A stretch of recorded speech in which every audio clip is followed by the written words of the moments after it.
สงนี้เฮาก็อยู่ขั้นตอนโหลดเขาบดอนกับทีมงานพี่น้องเอ้ยส่วนเฮาก็เตรียมอุปกรณ์เตรียมเครื่องแล้วเป็นที่เรียบร้อยบ่แม่นเพิ่นก็ไปพี่น้องเอ้ยมื้อนี้ส่วนเฮาขาดบ่ได้ก็คือเต็นท์ยามหนาวยามหนาวๆนี่เฮาก็ต้องกางเต็นท์พี่น้องเอ้ยประมาณ 2-3 มื้อมันก็หนาวแห้งๆพี่น้องเอ้ยอยู่บ้านเบาละมอนตอนนี้ก็ทีมงานเท่ากับมาเป็นที่เรียบร้อยแล้วพี่น้องเลยนะทีมงานเท่ากับหลังจากนี้เท่ากับจะได้เดินทางไปพี่น้องเลยนะหัวหน้าดอนด้วยครับสบายดีสบายดี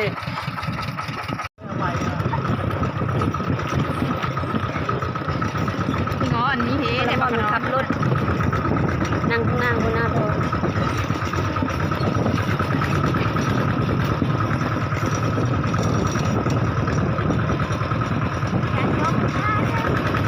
เท่ากับกำลังเดินทางพี่น้องเลยอันนี้ก็คือเส้นทางเขามุ่งหน้ากำลังสิไปแล้วล่ะพี่น้องเลยนะหัวหน้าดอนด้วยกันกำลังจะเปิดคลิปพี่น้อง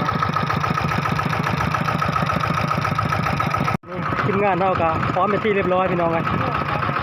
ตอนนี้เท่ากับสิไปต่อไปใส่ไปต่อไปผู้ไปป้าพี่น้องเลยหลังจากเข้ามาฮอดนี่ก็บ้านจมหาดพี่น้องเลยข้อรถเขาก็มันถอนเอากันเลยซึ่งแปลงนี่ก็คือบ้านจมหาดบ้านชาวฟ้องอันนี้นะพี่น้องเลย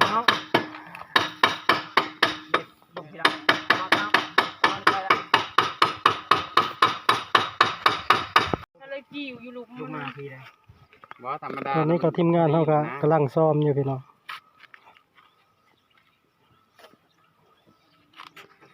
รุดเนาะรุดจับจับก็ชุดวันนี้ก็ฟังนะวันนี้ฮอกฟุก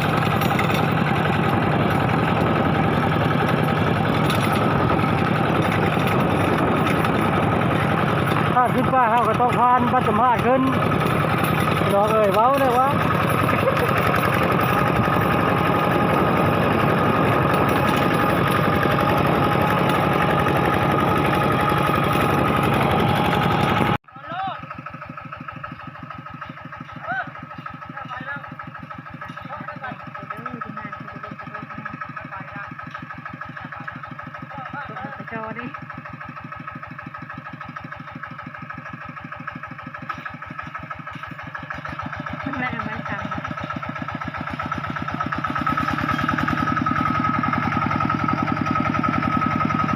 ตอนนี้ก็รถหุ่นห้อยพี่น้อง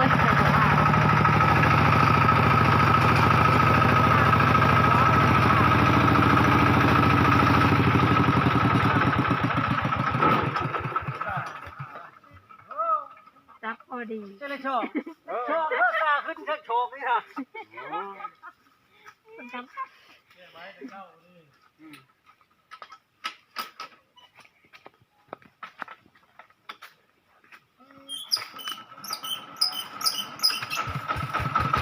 รถขาโหยรถขาโหย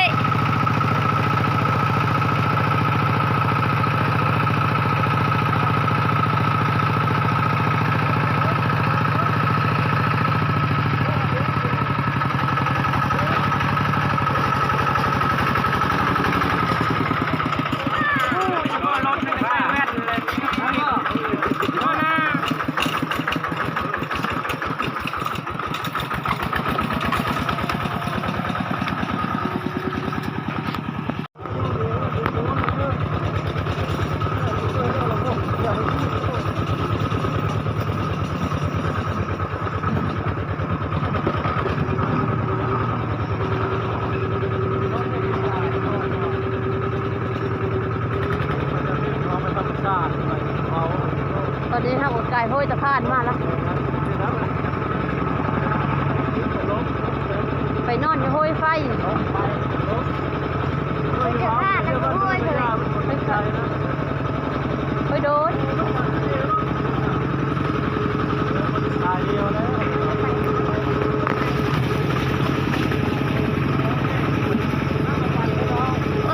่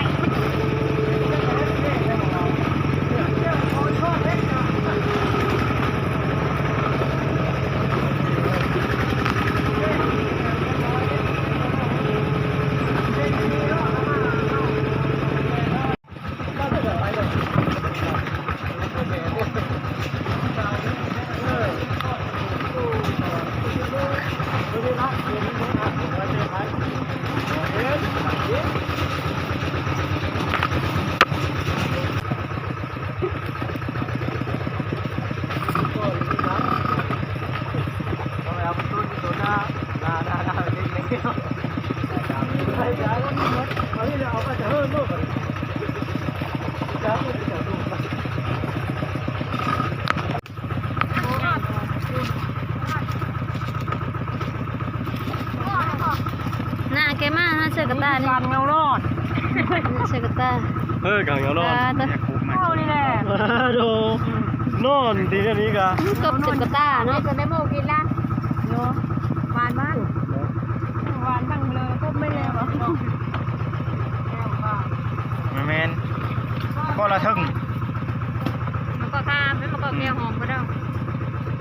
ผ้าเลยเลยบอกแก แก้วลุยคืนนี้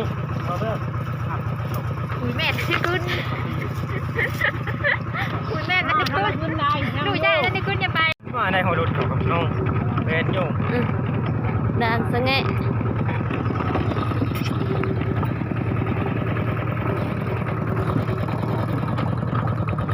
นี่ก็คือด่านสะแงะทุกคนเอ้ย อีตู้อีมี่โว้ย ด่านรถอีตู้มีนี่ อีนั่นเป็นยังไง เข้ามาฮอนนี่กะ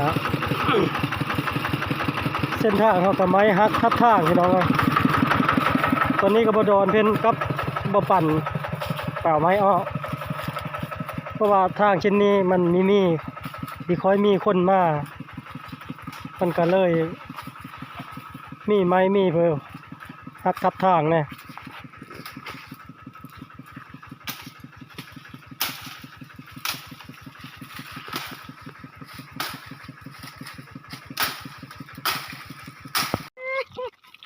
ตอนนี้เขาก็มา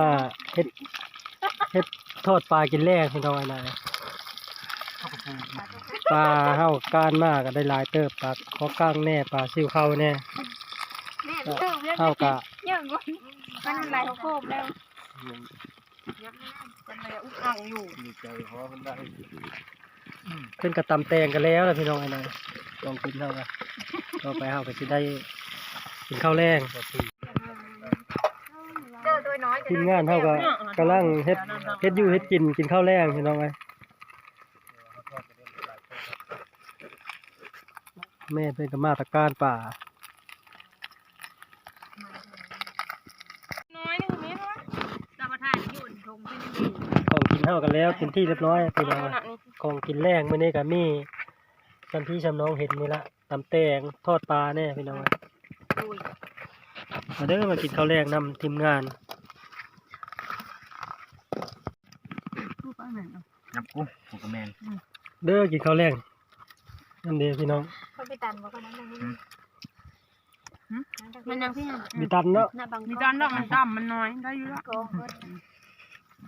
นี่บทข้าวคลิปนี้นะก็โจมมันในที่เผา มีที่มันมันอ่ะ นังทำก็ได้จ้ะ มันเนาะ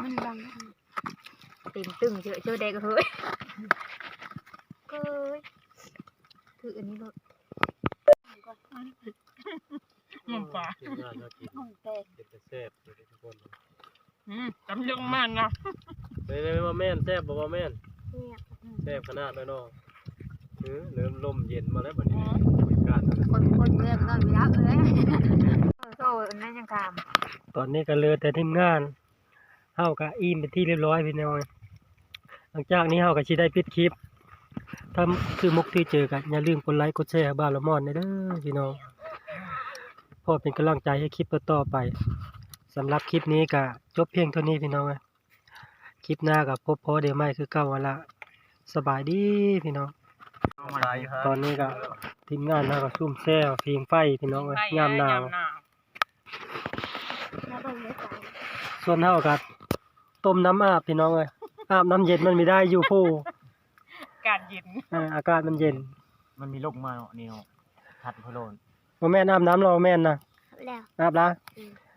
ลอยได้แมนได้เย็น ตาพาดเพิ่นก็นอนเอาแห้งพี่น้องจากนี้เพิ่นก็ไปรัดแรงอีก ไปการ ไปการแรงไปการรัดแรง ไปการหมอ ซุ่มแช่พิงไฟพร้อม เอามันต้นมามกได้เลย น้ำมีก็ต้มน้ำอาบพี่น้อง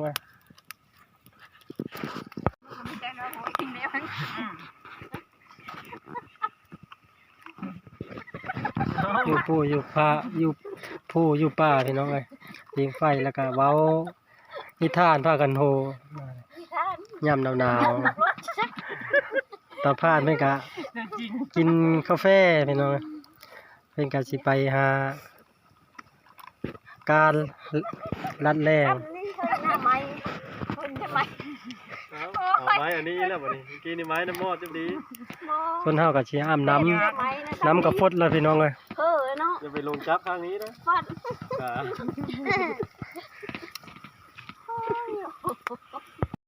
ตอนนี้เฮาก็อาบน้ำเป็นเรียบไปนที่เรียบร้อยวันนี้เอ้ยอาบเป็นงานเฮาก็พิงไฟต่อไปเฮาก็สิได้หาอยู่หานอนแล้วพี่น้องเอ้ยนี่ก็คือบ่อนนอนเนาะพี่น้องเอ้ยเฮาก็เอาแพร่ยางปกเทิงเต็นท์เฮานอนกลางด่านเนี่ยน้ำเหมาะอาจจะน้ำเหมาะมันตกแห้งเฮาก็เลยเอาแพร่ยางปกบนอยู่บนนอนเท่ากันพี่กับน้องเบิงตอนนี้เฮาก็หาอยู่หานอน พักผ่อนเอาตาก่อนพี่น้องเลยต่อไปเฮาก็จะได้นอนแล้วพี่น้องสำหรับคลิปนี้ครับ ถ้าถึกเจอก็อย่าลืมกดไลค์กดแชร์เด้อพี่น้องสำหรับคลิปนี้ก็จบเพลงเท่านี้ คลิปหน้าก็พบขอเดี๋ยวไม่มื้อนี้ก็เฮาก็ขอลาไปก่อนเด้อพี่น้องบ๊ายบาย